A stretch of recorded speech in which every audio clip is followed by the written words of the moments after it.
ကိုခွဲရှောင်ဖယ်ပြီးတော့ပညာရှိကိုမိဝဲမယ်ပူဇော်ထိုက်သူပူဇော်ရင်နဲ့သင်ရော်ရမှာနေထိုင်ပါကုသိုလ်ကောင်းမှုခါခါပြုလို့ကိုစိတ်နှစ်ဖြာကောင်းပါမယ်ဘဟုသူတရှာဖွေမိသိပ္ပံတက်လက်သင်ယူပါ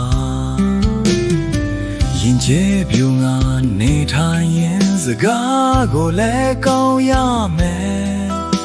မိဘတွေကိုကြွေးမွေးပြုစုသားသမီးလည်းထောက်ပံ့ပါ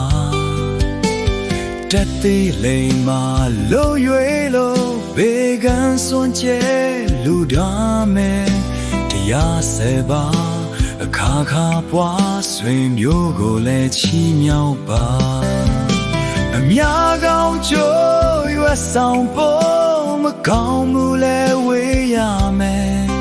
ကိုယ်နှုတ်နှစ်ပါးဖြင့်စင်ကျင်ပြီးတေးရတော့စားရှောင်ရမှာမမေ့မလျော့ကောင်းမှုပြုရိုသေထိုက်သူကိုရိုသေမယ်မာနာကိုဖဲနှိမ်ချထားရသမျှကိုရောင်ရဲပါ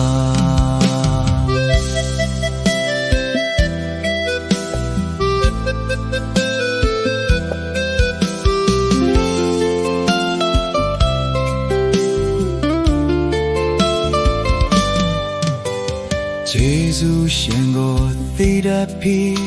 တရားကောင်းကိုနာချမယ်သိခံရခြင်းကိုလက်ခံထားဆုံးမလွယ်ကူဖြစ်ရမှာသံဃာစကားမေးနာကြဝိရထားရမယ်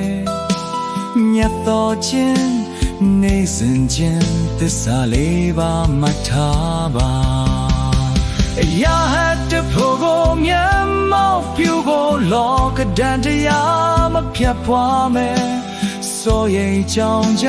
ကင်းစင်ဝေးကြီးလေသာလည်းမရှိရဘေးဘေးအားလည်းကင်းပါစေ